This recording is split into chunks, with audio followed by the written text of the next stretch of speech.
Good morning, positive people. Yeah, Dana here, and I am super duper tired. It is about an hour and a half before I have to go to work, so I'm currently in the process of getting dressed and everything. Um, I had a pretty good weekend, nothing crazy.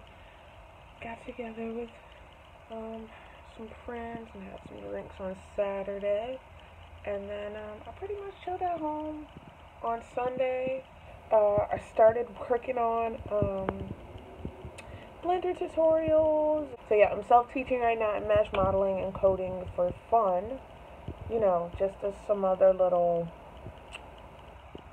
just as other practical skills to have in the background to make myself competitive. It's just so easy to get complacent in the skills that you already have, and at almost 30 years old, I currently, anyway, don't have an interest of going back to a traditional school setting. I definitely, however, have, a real desire to want to just learn some more stuff. So, yesterday was fun. I was in GIMP learning how to texture things and playing with layers and stuff like that because a way that I would practice my Blender work was through playing Second Life, which is like a 3D world where you can do and make whatever you want. So I've been playing around with that, learning how to texture a mesh model that I actually bought off another creative through their marketplace. So it's let me work on texturing, since it's a skill that when I was more of a computer geek. I ran a little clothing store on Second Life, and it made me a little coin. It never was a full-time job or anything, but you know me, I'm always the queen of a side hustle, the queen of passive income. So yeah, I did that, when I was passionate about it, and then as is a lot of things in my life, I lost passion. I didn't stay consistent, and with mesh modeling and stuff like that, and just what's expected, the expectations, the quality, that was going up, and then my skills were plateauing. I still wasn't. That's something you still have to actively keep yourself learning and all that. Yeah, so that was my weekend, and then now, like I said, I am in the process of getting dressed, and I need to probably wash my face, get the tired off, and all that jazz. But before I get into that, I'm laughing this weekend because of the 85 South podcast, and I'm not sure if you guys follow it, but it's three guys from Wildin' Out, one of which is DC and Fly, and just go check the podcast out. They're really funny guys, positive guys, just three black guys out here trying to make it, trying to put Atlanta on the map, and they tell really funny stories. So I don't know if y'all had heard, but Azealia Banks caught herself going down the Wildin' Out, trying to dish it but couldn't take it. According to Azealia, she was only there to perform, and they weaseled her into getting into the wild style or whatever, and basically she claims that they made a bunch of colorist jokes at her expense. And, that shit happens. Hell, it might have even happened that day with Azealia at the Wildin' Out set, but what I found particularly interesting was DC Young Fly's version of the events, being that this girl was picking, had a stank attitude, and as Atlanta folks can do, I'm a roasty dog shit out of you when you give me the open opportunity, and it's going to be a unique roast, and it's going to be on some shit you didn't think that I was going to roast. So he says that she's picking at him, and then finally he gets an opportunity to grab the mic to rebuttal, and he looks at her and he goes, bitch, you need to fire your dentist, because I see that you're, your bottom braces got all the metal and are missing the wires. And it's a really immature, silly ass joke, but obviously with DC being super animated and everything, it probably killed in the room. So he says that immediately after that she starts crying, and he runs around, and she's getting laughed at, and at some point she tries to counter back with some hateful shit, when he tries to like confront her to apologize and say like, you know, if I offended you, if I said something that, you know, offended you, let me go ahead and take it back now. And she's like, no, fuck that.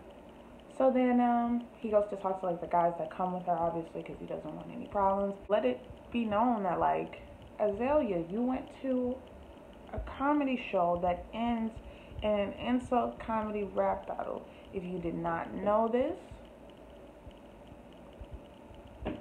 that's really hard to believe, because here's the thing. Every time Azalea is given an opportunity, thrown an opportunity, especially with other people of color, she stays shitting on us. Like, talk about somebody who's projecting their own feelings of self-hate on other black folks who don't have those same feelings. When you calling him a coon, Azalea, it's going to make him no mind. If anything, it's just going to make him want to coon it up more at your expense. So, for me, reading her reaction on Twitter about, HPV having, like, this fucking narrative of black men in Atlanta being gay. I'm so sick of that shit. That's some... Don't get me started. Like, when I hear certain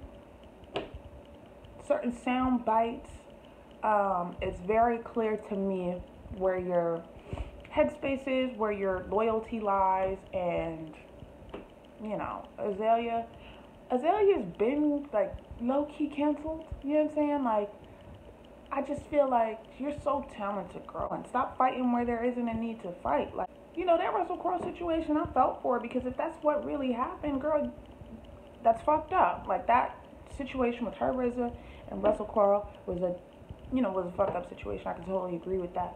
But the way that she carried on at Wild 'N Out, accusing everybody on that stage of, you know what I'm saying, being colorist, when the show in and of itself is like a majority black show that gives opportunities to black people, I just don't get it. Especially you, Azalea. Like, what you got going on right now that was really even justifying your performance up at Wild 'N Out? You ain't doing particularly well right now. You needed the appearance. Why sit up here and act as if you were cornered into being made to feel like the ugly black girl? You feel that way because that's how you feel on the inside. When people hop in my comments and got shit to say about my looks, it don't make me no mind, bitch, because I know I'm cute. You know what I'm saying? Like, there's certain things that should not at all move you, shake you. And what else is particularly interesting is she was so broken by being called the ugly black girl, when literally DC Young Fly's brand is to call everybody and their mama ugly. Like, literally, that's like the brand. Like, his whole brand starting out was just roasting, and anybody could get it. Yeah, it's odd. It's really odd. Azalea needs handlers. At least on the PR side of things, I think you can be kind of an eccentric creative these days, so long as you got somebody there as a buffer. But for me, it's very easy to see that, like, Azalea's running this ship herself, and she's running it, you know what I'm saying, into the ground. So I love the girl. I love all my sisters, you know what I'm saying? Even the problematic ones. I love all my sisters. So, like I said, after this, even though in my mind, these people that, you know what I'm saying, give Azalea, you know, the light of day, you're feeding into that same negative energy, you know what I'm saying? Like, this girl's bitter. She a different kind of bitter. She's a different kind of bitter. And all of Azalea's issues are honestly in her head. Half the time, I think with black women with that attitude, it's an internal thing. Like, you mad about, you know what I'm saying, all the guys who did you wrong in the Bronx. Don't freaking bring that all the way down to Atlanta, and, you know what I'm saying, like, it's just not necessary. It's just not. You look bitter. You look bitter. So yeah, that was my thoughts on Azalea Banks and DC Young Fly. And if you haven't checked out the 85 South podcast, I definitely would, because the situation, you know, once DC explains it anyway, it's honestly lighthearted in one of those situations where somebody just could not take a joke. It wasn't a race thing. It wasn't a colorism thing, baby girl. It wasn't a colorism thing. Hell, the person that told the joke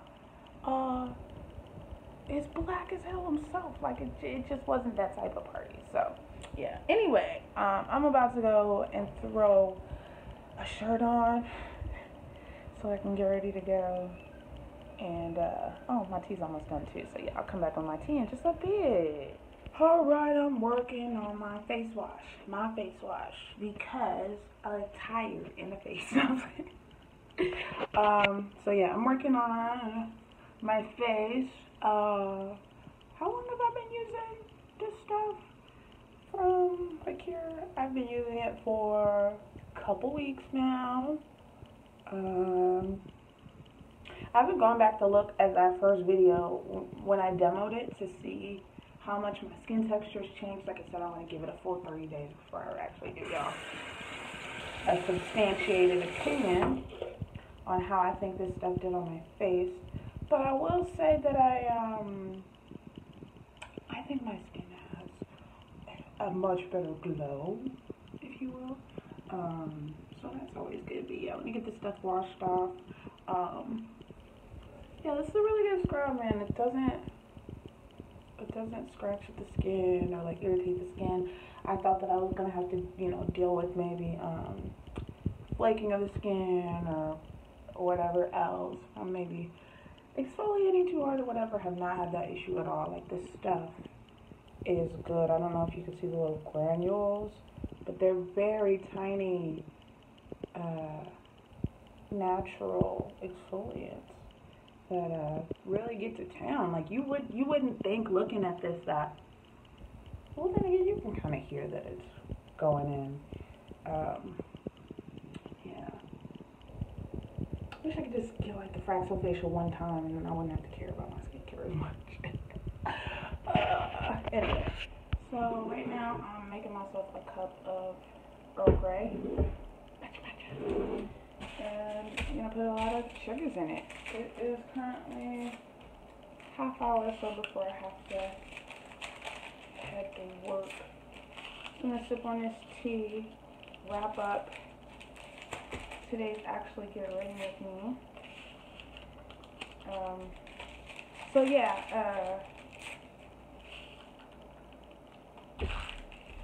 what were we talking about last week? Oh yeah, someone in the comment section, and I didn't respond to this comment, and like I said, Dana's growing and maturing, and I know that every fighting worth fighting. So someone left a comment about how they thought I should avoid day trading, and I totally agreed because it's risky, way riskier than than I prefer. So, we're going back and forth, and, I'm getting the pros and cons off this person, and why I should probably avoid that. And I already had my mind made up, like I said, that I really wanted to focus my energies for the remaining month of the summer on learning, skills or learning things that, like, I'd had a passion for in the past, but then, I'd put down for whatever reason. And coding and mesh modeling keep coming up because of, my extracurricular interests or whatever. So, I pretty much did, I think. So, someone just hopped underneath and said something to the effect of, it's a shame, that you don't know that day trading's bad or whatever the fuck else. And I'm just like, yeah, but I also see motherfuckers making $10,000 a day. So, maybe when I have more money to blow, I can get into day trading. But right now, I shouldn't be in that. But yeah, I was talking to somebody else in the comment section about how I needed more practical skills to make myself more competitive in the marketplace and shit like that. And God, yeah, people just love to like say shit that's like not warranted. Like, can you imagine walking up on a table that's having like an A and B conversation and you find yourself trying to see your way into it, and then you wonder why you don't get the right reaction? Like, I just don't understand how people can be in comment sections, especially of people with fairly constructive comment sections, talking that dumb shit. Like I said, I'm in the business of deleting it now. I'm getting better about that. I don't even like to complain, but it's just something that I notice that I get a lot. Shout out to all the people that are positive. I got a lot of really awesome supporters, and they know exactly who they are. the people that like come to every video and support and you know, have nice things to say or just constructive things to say, advice for me on how to get better. I appreciate those people way more than I do the people that arbitrarily come through on my more viral posts, my more traffic posts, and say reckless things because they feel like they're essentially yelling into the echo chamber. And that's annoying because I ain't tolerating that shit on my videos that have like 100,000 views. And I'm not tolerating that shit on the videos that get 100. Like, this is my space. This is my domain. I'm so sick of allowing people to like try and talk down to me because I just have a different approach on life right now. So, yeah, that was on my heart this morning. Otherwise, I think I might be coming down with a little something. My nose just, you know, feels not sniffly, but like it's gonna get there. So hopefully this tea will do a good job of keeping my sinuses nice and clear and open. I had so much Taco Bell last night. I'm trash for that. Yeah, we had mad Taco Bell last night. They messed up an order and gave us like a whole extra bag of food, and like I'm typically the girl that gets like 2 taco supremes and some cinnamon twists and a drink and calls it good. But I'm pretty sure I had like a gordita crunch yesterday. That was not that bad. Like, I will be looking into getting a gordita crunch the next time I have a hankering for Taco Bell. So, yeah, man. This video's getting long-winded. Yeah, so till next time. Peace, positive people.